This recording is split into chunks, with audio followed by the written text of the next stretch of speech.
Okay, welcome everyone. This session is on writing a personal statement. We have Dr. Tom Earls, who is the Assistant Director of the Writing Center, who is going to present to us today. Hi, everybody. Thanks, Karen. Thanks, everyone, for attending. So I know this is primarily going to be for English majors applying to graduate schools and internships, but hopefully it will be helpful to just about anyone who might be thinking about writing a personal statement for just about any graduate program. So we'll get right into it. Let me share my screen here.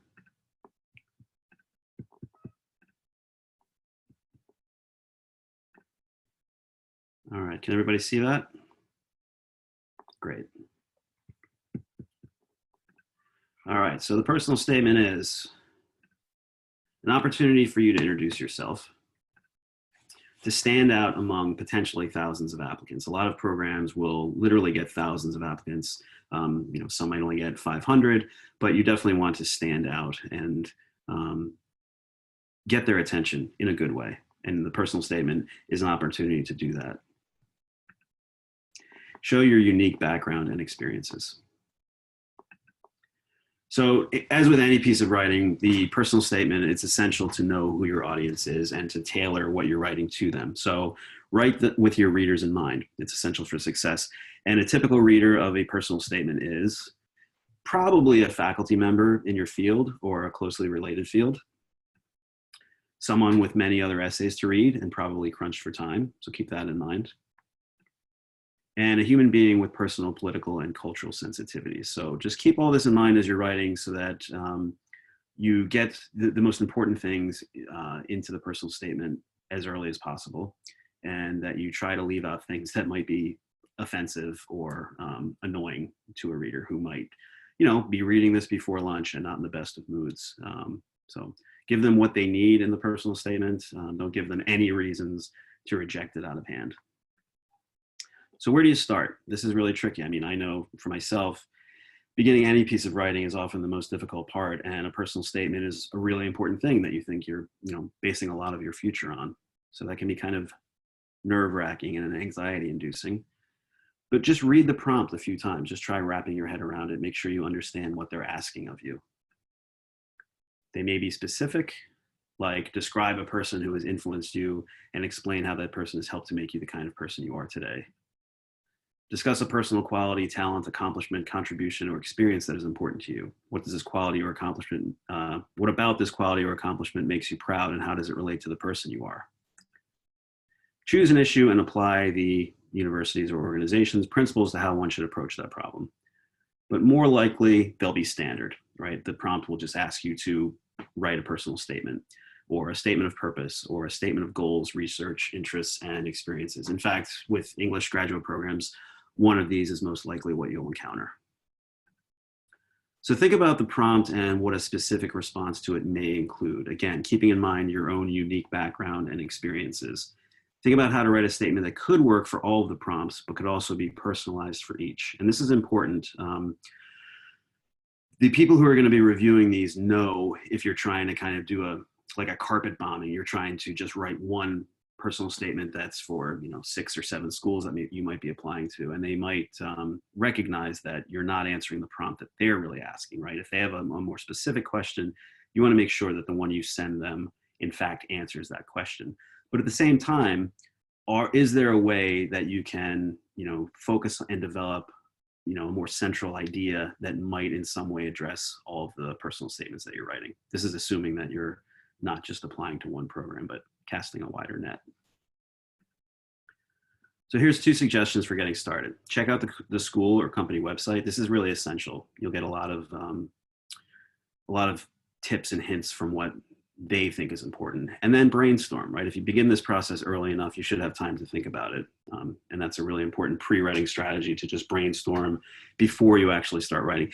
For some people, brainstorming includes a writing element too. It might include, webbing or just making lists, an outline, something like that. For others, it just means thinking. So read the admissions webpage. Notice the links to find information for new students or prospective students. Pay attention to information that's repeated or in bold print. It's probably important. So for example, if you're applying to a program and their website mentions the word research a lot, it's probably going to be a good idea to address research in your personal statement. You know, if they're talking about like clinical experience or something like that, field work, you'll probably want to address that somewhere in your personal statement as well. What to look for. Images and information that are repeated or in bold. The language that's used, is it formal or conversational or balanced? That should help you determine the tone that you're going to use. Try to follow their lead. If their website is written in really formal language, follow that and write in formal language. It's probably going to be a bit more of a mix though. If it's conversational, write conversational. How the school or internship is advertised, what they're most proud of, what represents them best as a school or company. For example, if you're applying to a Jesuit school, they're really interested in social justice, so maybe you want to address social justice somewhere in your personal statement.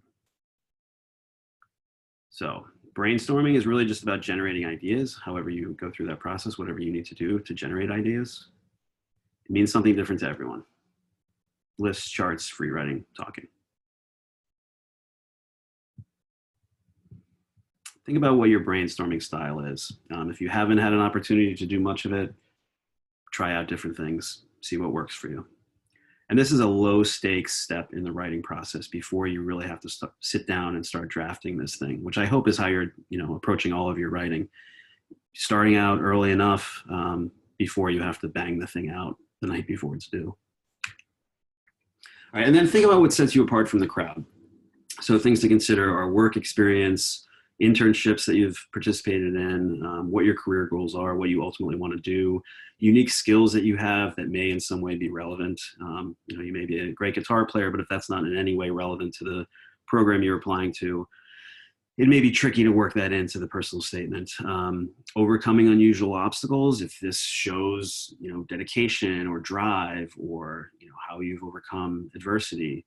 Special talents you have, again, if they're relevant, community service that you've done, your family background may be appropriate. So everyone has a story, and how you tell yours is what makes all the difference. And I think it's a good idea to kind of focus on this idea of a story as well, right? Human beings, we like stories. Your resume doesn't tell a story. Your transcript doesn't tell a story. They're important parts of the application process, but the personal statement is really your chance to tell a story about you. So don't waste it by just listing the things that you think they want to see, because everybody's going to do that, right? 400 of the 500 applicants are going to do that. You don't want to be one of those 400. So some do's. Be yourself. Readers can tell if you aren't being honest. Be positive. Don't bring up shortcomings. Advertise good qualities, unless you can frame it as something you've overcome or something you've learned. A way that you've kind of improved in an area. Focus on one or two themes instead of mentioning several. Sometimes people just want to throw the kitchen sink and tell their entire life story in the personal statement. I don't think that's a very good move. Instead, you want to keep it focused on one or two things that that go together and that show that you're a good fit for this program you're applying to. Make claims about yourself and support them. Show with evidence, illustrate with examples. You're making an argument about yourself in a sense. And get feedback. Show it to someone. Show it to a friend or a family member or an advisor. A teacher that you've had that you think could give you some time on this, or a writing center tutor, maybe. Don't let anyone else write your personal statement for you. So here's the thing: if you ever have an interview or something and you've let someone else write it and it's really not your experience and you can't speak to it, it's fair game for them to ask you about it. If you're being interviewed for an internship, and if they ask you about something that's in your personal statement and you can't speak to it and you're going to feel like you're on the spot, it's going to be pretty embarrassing and you're probably not going to get the position. Don't restate your resume in paragraph form. That is a completely wasted opportunity. If you're including your resume in your application packet, they're going to read that. They're going to glance at that resume quickly. Don't waste the personal statement by just repeating that. Again, try to tell a story. Don't be trite or use cliches. I want to be a teacher because I like to help people, or the one that a lot of English people make fun of on committees. I've always loved to read, as if English students are the only ones who read. Do better than that. Don't inflate or aggrandize your accomplishments. State what you've done, tie what you've done and your experiences to how you think you'd be an appropriate fit for this program or for this internship, but don't make more of it than it really deserves. Okay, let it speak for itself. In true terms. Don't dwell on what readers already know about their schools. Sometimes we want to kind of butter them up and tell them how amazing their school is or what a great reputation it has. They already know that. They don't need to hear that from you. They want to hear about you. Now, if there's something about the program that you are really excited to participate in, or maybe a faculty member whose work you really admire and you look forward to working with, that's something else, right? That's good. That's more specific. That's appropriate. But just saying, a history or a rundown or cheerleading of them is not something that you need to waste your time on. All right, so make claims. Show how your background and experiences have maybe increased your knowledge of X, Y, and Z related to this program, broaden your understanding of it, improve your ability to work with others, improve your communication skills, improve your time management skills, etc.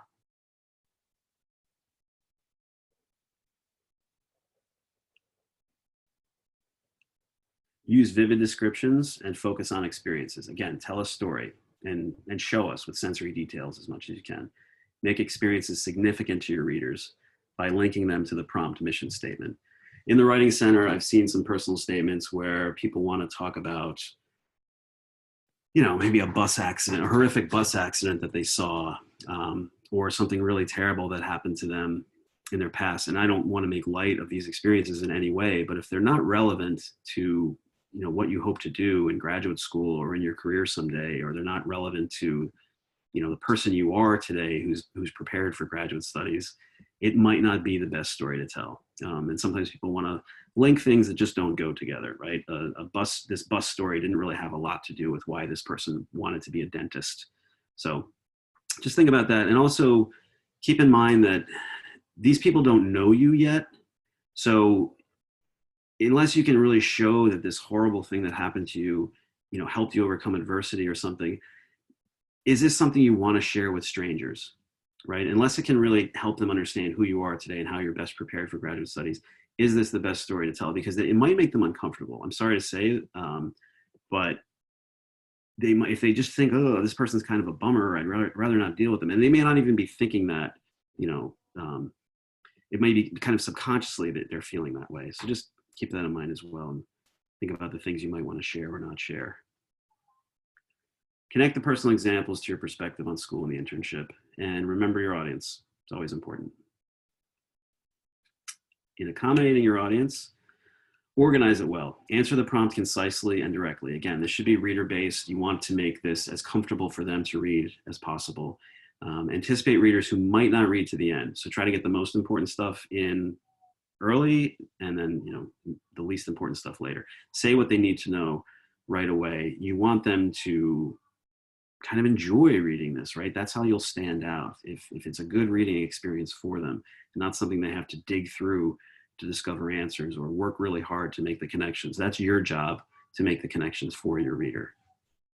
And again, any excuse you give them to put you in the no pile, they will probably take. If they have 1,000 applicants and all you're doing is telling them what you think they want to hear, or if you in some way turn them off as a reader, it's probably right into the no pile for you. Show knowledge of the field. You want to let them know that you know what you're getting into. And I think, especially in English programs, they probably want to know that you already have a direction to take your research in. I remember hearing admissions committees saying that, we want people who kind of already know what they want to study, who already know what they want to do. So if you're still kind of vague about it, you just kind of generally want to, do advanced studies in English, you may not stand out, or they may not have all that much faith in you as you move through the program. Prefer the specific to the general. When you can name names or quantify things, by all means do that.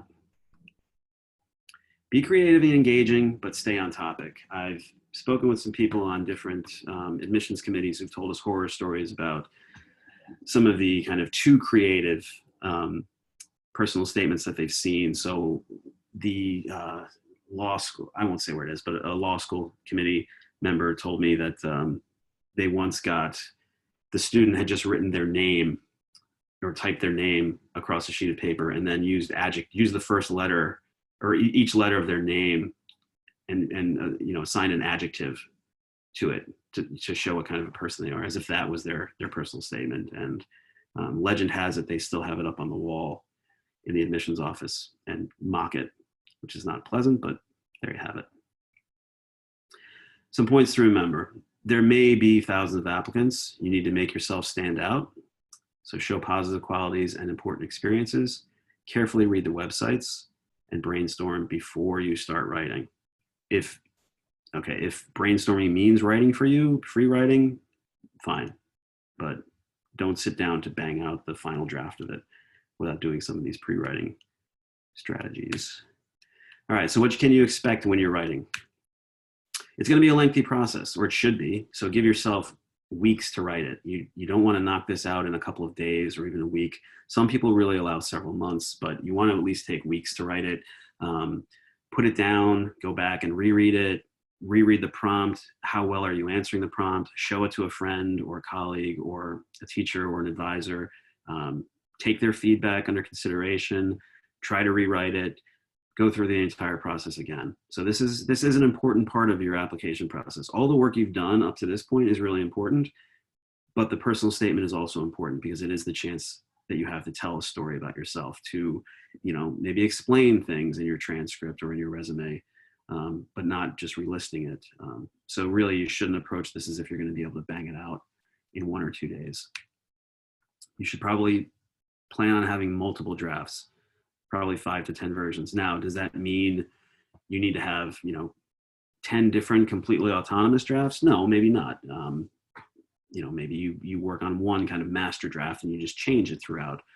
If you've ever read Robert Boswell's Transitional Drafts, he talks about a process he's gone through where he literally does open a new document and changes each one as an individual draft. And just the fact that it's there on his desktop is a very reassuring thing for him, and it helps him overcome writer's block, and it also helps him see the progress he's making. I know not everyone writes that way, but you can always erase them later. But if that helps you to have 10 different versions floating around there, then by all means do that. And teamwork. Build a group of trusted, respected readers who can offer honest, productive suggestions. Please share it with somebody, get some feedback from someone, but ideally more than one person. Maybe somebody who's known you for a long time, who can maybe bring up experiences or make connections that you're not seeing. And then just someone who maybe has experience in the field, who can help you see it from that aspect. So some common mistakes people make when writing their personal statement: they disregard the prompt. So make sure to answer the questions that they ask and try to avoid generic statements. And, please don't send Syracuse's personal statement to Cornell. Make sure you're sending the correct personal statement to the correct school. Don't be too brief and superficial. No matter how amazing the single paragraph you wrote, they asked for 800 words and you write 250 words. No matter how amazing those 250 words are, as soon as they look at it, they're going to feel like you didn't take this very seriously. It's going to make you stand out in a bad way. So don't think your transcript or your resume are going to do all the work for you. You need to take this part serious too. Don't focus too much on the future instead of highlighting what you've done in the past. You should have grand plans. You should have goals in mind. You should have a career in sight. But don't just assume it's all going to take place. Magical thinking isn't going to get this done. Talk about what you've done to get here, what makes you a good fit, how you've earned a spot in their program. Avoid stating rather than evaluating. Show, right? Don't tell. Those of you who've taken creative writing classes, show us, don't just tell us. Revise and proofread. Spelling and grammatical mistakes will count against you. These shouldn't be the most important parts of your writing, but understand that we make judgments about all kinds of things. So if it looks like you're a lazy or careless writer, they'll think you're lazy and careless about other things. So make sure you have time to go through and correct, or get someone else to help you proofread it. Read the statement aloud to catch mistakes. That's one technique people use to revise their work. Maybe read it, start backwards, read the last sentence first and work your way backwards through it. At least put it down for a while, a day, a couple of days, and then go back to read it. You won't catch mistakes right off the bat. You thought it was right the first time, that's why you wrote it that way. But give yourself some distance and then go back to it. Have a friend, advisor, or family member read it for you. Plenty of good resources out there. The Purdue OWL is a great resource for lots of writing, but they have resources for personal statements as well. The UMD Writing Center on campus, we help quite a bit with personal statements. The tutors are all trained to work with students on their personal statements. Not here, but also a good resource is the Career Center. They help mostly with resumes and cover letters, but they can help with personal statements as well. And again, faculty that you may have worked with or that you've talked with about your future plans, if they're going to write a letter of recommendation for you, they might be happy to take a look at your personal statement as well. In fact, maybe looking at your personal statement will help them write the letter of recommendation. So maybe the two things can go hand in hand. All right, so I also want to take a look at a couple of other things I have here. I have a question for you, actually. Sure. Could you please tell us, how exactly the Writing Center tutors can help with personal statements, and at what point in the process would be an ideal time to come in to review? I think any point in the process would be helpful. So I would encourage students to come in at any stage. It would probably be more helpful if they'd already had something written, right? It doesn't have to be a complete draft. It doesn't have to by any means be something they consider a final draft, but if they have something to actually look at. That said, I mean, the tutor can help with brainstorming as well.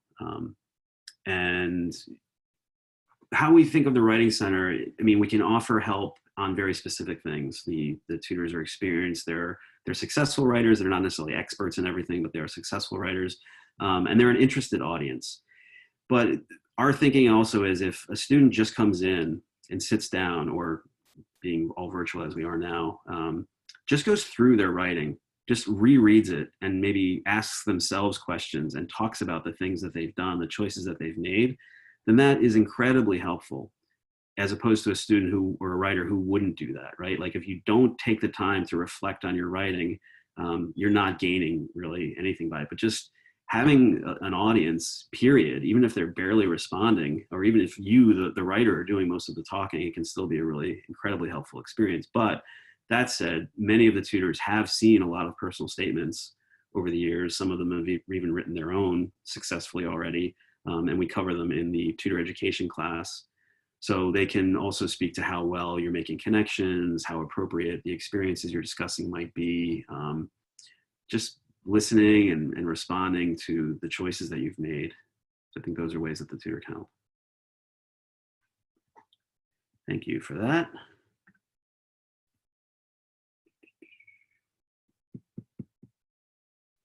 Sorry.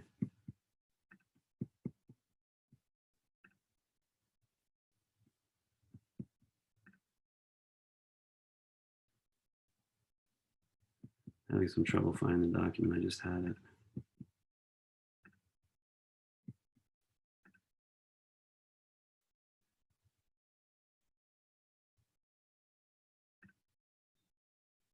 Okay, there it is.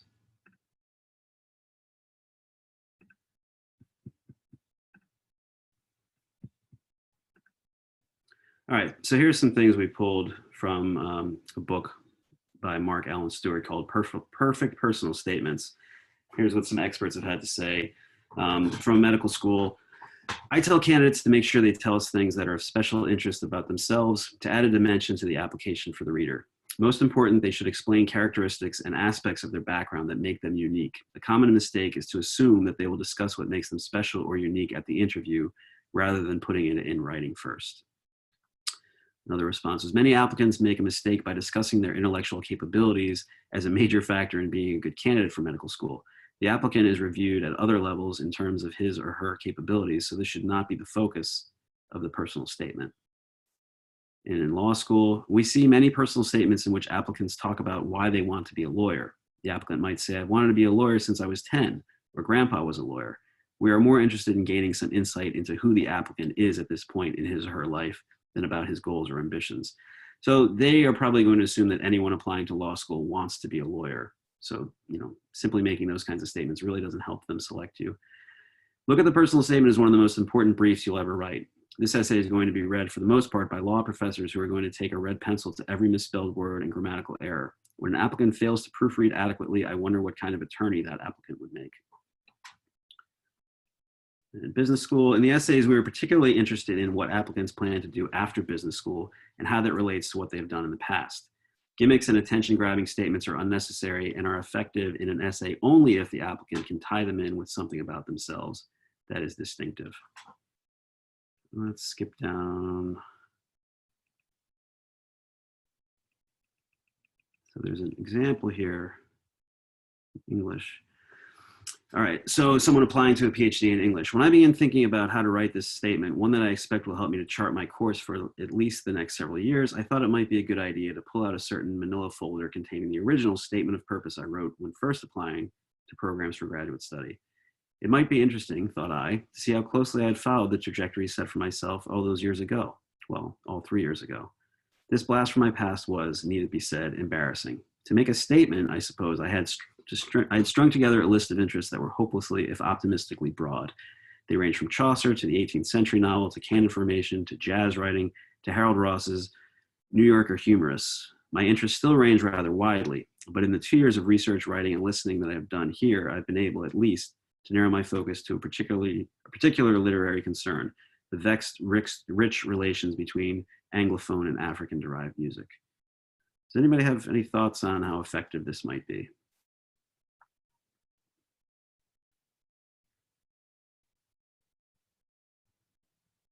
Things it's doing well.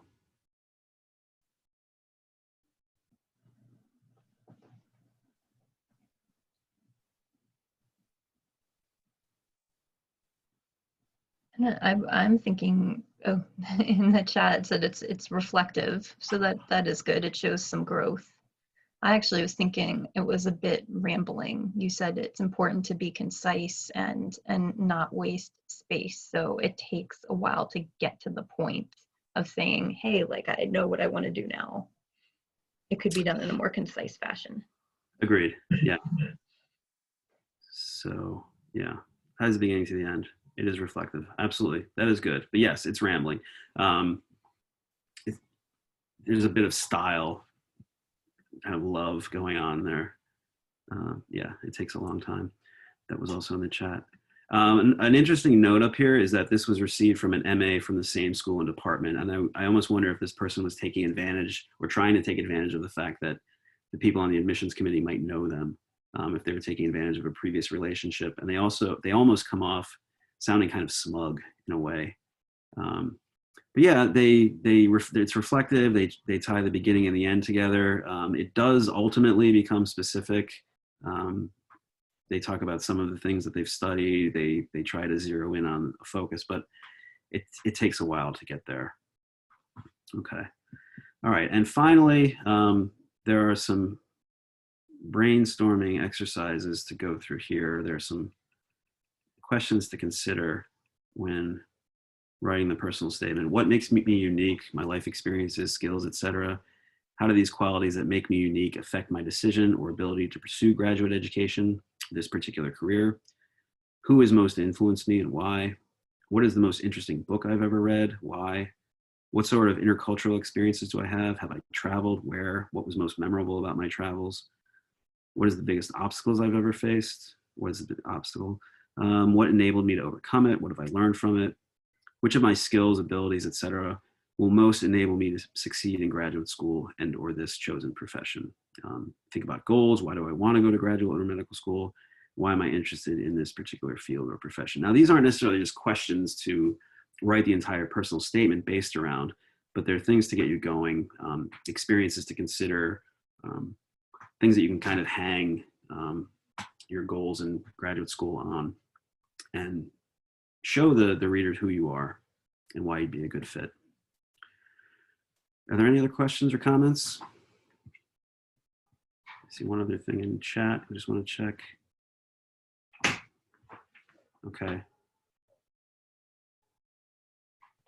All right. Well, I'm going to stop recording in a moment, but first just let me say thank you. This was very informative, and actually I see how a lot of these tips can also apply to cover letters for jobs. So it's a great session. Thank you so much. Thank you. My pleasure.